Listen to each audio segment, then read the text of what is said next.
So now that I have this set up, I'm going to go ahead and get some years in here. So I'm going to zoom out a little bit. I'm going to get 30 years here because when you have like a home loan, you could have a home loan for up to 30 years. So I'm going to put the number 1 here in A12, and I'm just going to select the cell, and being smart, I'm going to fill handle it down. I'm going to let go of my click. After I fill handle it down, it'll copy the 1 over and over again, and then I will go ahead and fill that series to get 1 through 30. And if it doesn't go all the way through, I'm going to keep going until I hit 30. And now I have 1 through 30 right here for years. Okay. And then we're going to create these calculations for each of these values for year 1. So the first thing for year 1 is when we make this, we don't want to retype in the number. Like I could retype in that I owe $180,000 here, but that's not super helpful for when I take my loan calculator and I make this, instead of being a house, a car, right? A car is definitely not going to cost me $180,000. So we don't want to type these numbers in. We want them to be very fluid. We want them to change. Essentially, if I go into formula view here, I have 3 values I'm changing, or 4. I'm changing what I'm buying, how much it originally cost me, the interest rate, and the number of years. And that's about it. So I want to keep it so that those are the only 4 cells I'm changing on this entire spreadsheet, and everything else is fluid and changes automatically. So instead of me typing in my beginning balance, I'm going to go grab the cell. So it's kind of interesting because when you do like cell references, you usually do them inside equations. But I can actually just grab the value of a cell. I can type an equal sign, click on the cell of loan amount, and hit enter. And that's it. Like check, done, right? Okay. And then I'm going to go ahead and create my ending balance. So it brings down the 180,000, and I need to calculate an ending balance here. Okay, so this is where we're going to have a really big equation. So stick with me because we're actually going to do what's called nesting. Nesting is where we're going to do one equation inside of another to calculate this value.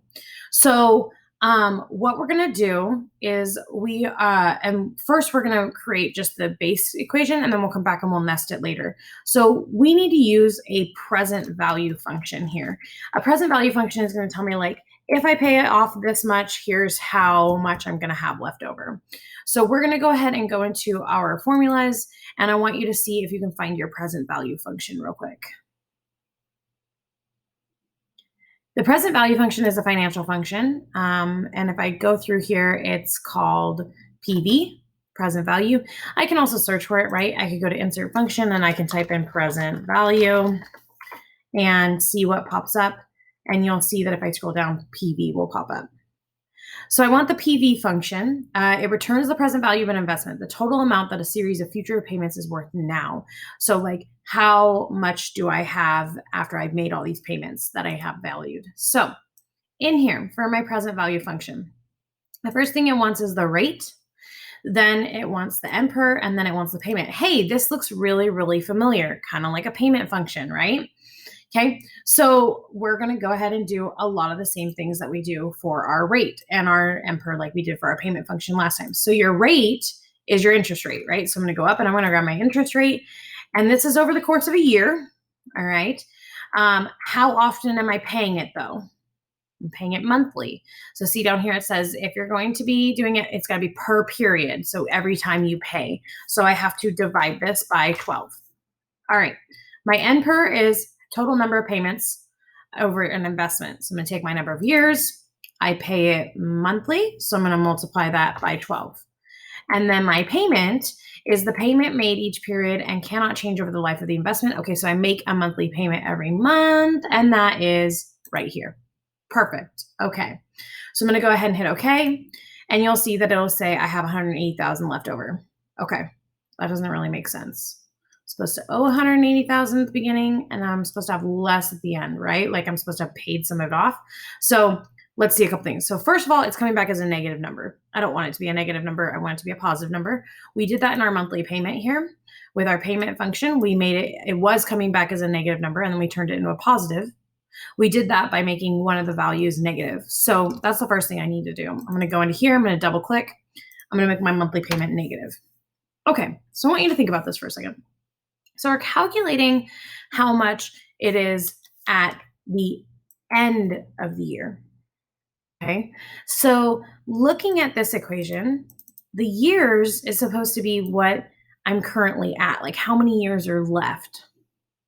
We took the total number of years up here of 20 and multiplied it by 12. Well, right now I'm looking at year one. If year one is over, do I still have 20 years left in my loan? Nope. How many do I have left in my loan now that year one is over? One less year, right? So if you think about it, I don't want to just take years. I want to take years minus however many years I've been in. So I need to go in here into this equation and I need to minus out a 12. Excuse me. And with the order of operations, I know this multiplication is going to happen first, and I don't want that to happen first. I want it to first figure out how many years are left, then multiply it by the number of months I pay. So I'm going to put parentheses around this years. Enter. And instead of having 180,000 left over and it being a negative number, I now have 173,000 because I'm not at 20 years anymore. I'm at 19. And I need Excel to know that I'm at 19 and not 20.